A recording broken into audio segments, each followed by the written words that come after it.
Hello everyone and welcome back to Lucky Loaders 15, where I'll be giving you 3 picks for tomorrow's horse racing action. Now before we get into them, I quickly just want to reflect on how our tips performed today.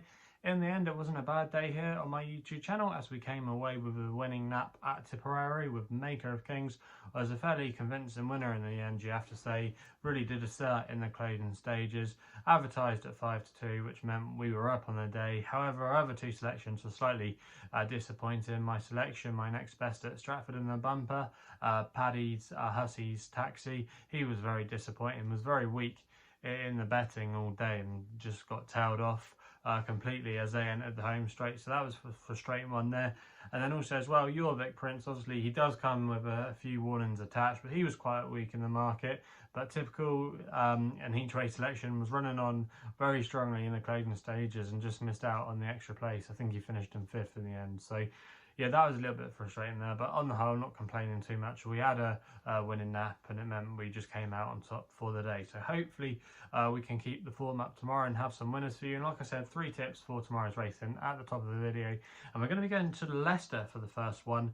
Runs in the 2:47 where we're going with my long shot with a horse called Lunar for Phil Dennis and Michael Noir. Now I think this horse is ridiculously overpriced. He's currently 28-1 with SkyBet, who offer him 4 places on this race, and I'm going to recommend a 0.5 each way selection. Now this is the time of year that Lunar normally comes into his own. He's got a fantastic record at this time of year, especially when there's juice in the ground, and he's going to be getting those conditions tomorrow. I can't understand why he's such a big price. Now you do have to forgive his recent effort at Chester, but I don't think he was disgraced in that race, and Chester is a track that I don't think generally suits him, and he didn't have the ground as deep as he would have liked. So I think you can put a line through that run. He's relatively new with Michael Mullen. He used to be trained by John Mackey, but still, nonetheless, I think he's off a fair workable mark. He's now down to a mark of 90, which was his last winning mark. He won off this mark last season, so he is well treated on his old form. He's going to have conditions in his favour, and there's quite a few in this race actually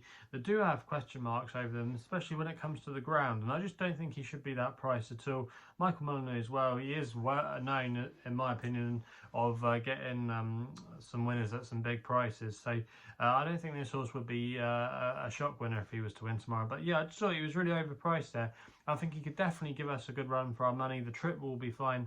Yeah, I just think now Lunar is on that winning mark, ground in his favour. A lot to like about his chances tomorrow of a big run. I'm really confident he's going to go fairly well there. So yeah, he's going to be the tip in the 2:47 at Leicester. We then go to my next best, which runs in the 4:58 at Kempton with a horse called The First Hurrah for Stevie Donohoe and Charlie Fellows, currently available at 11-1 with SkyBet, who offer him 4 places on this race. I'm going to recommend a 0.5 each way selection here. Now this horse, The First Hurrah, you do have to read into this one a little bit. Last time we saw her, she ran over 7 furlongs at Wolverhampton. Now you have to go back and watch the run there because she showed a lot of speed.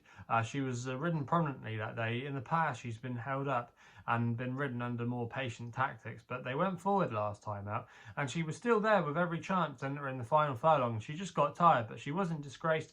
I think she ran better than the bare form. I think dropping back to 6 furlongs tomorrow is a real positive, and also she's got a good draw in stall 2 to go forward, so I'm hoping Stevie Donohoe is going to go forward tomorrow. Also as well, they're going to be trying the first time visor, which hopefully will just make her concentrate, but there's no excuses tomorrow. I think they've really got to go forward with this horse, not be too far back, either try and nearly make the running or just be tracking the pace. You know, I think that's the best way they need to ride her tomorrow.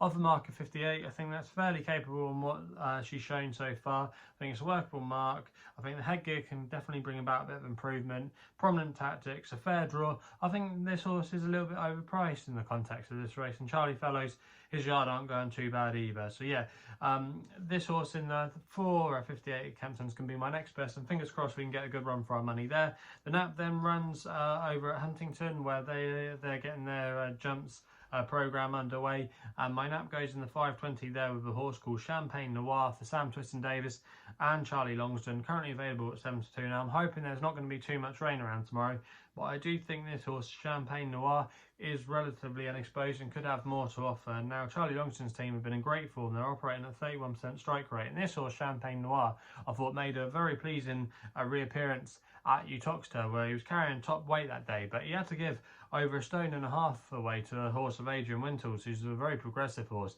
He's actually subsequently gone on to win next time out. I think he might have won at Warwick, but it was still a decent performance by Champagne Noir nonetheless. Also as well, he was returning from a wind-up that day, so I do think he'll come forward for that. They always say it's normally it normally takes a run for a horse to get adjusted to having a wind operation, so that's definitely going to be in his favour. And also as well, he's a course winner. I think he'll be suited by this course. He's a horse that likes to be prominent as well, and those tactics at Huntington can normally be seen to good stead. You don't want to often be too far back. It's quite a speed favouring track. It's quite a similar track to Kempton, a flat, right-handed, galloping track, you know.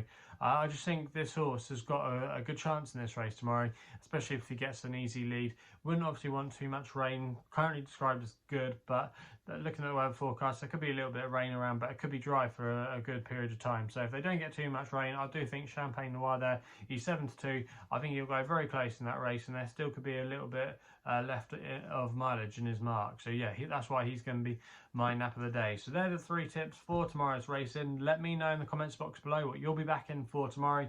If you're still enjoying these videos, remember to hit the thumbs up button and subscribe here to my YouTube channel at LuckyLoaders15. If you want to follow me on social media, Twitter is the place to do so, where my handle is at LuckyLoader15. And if you want to find out a little bit more about myself, my website is www.chrisloaderracing.co.uk. So please game responsibly. Hopefully we can have some winners for you tomorrow, and we'll be seeing you soon.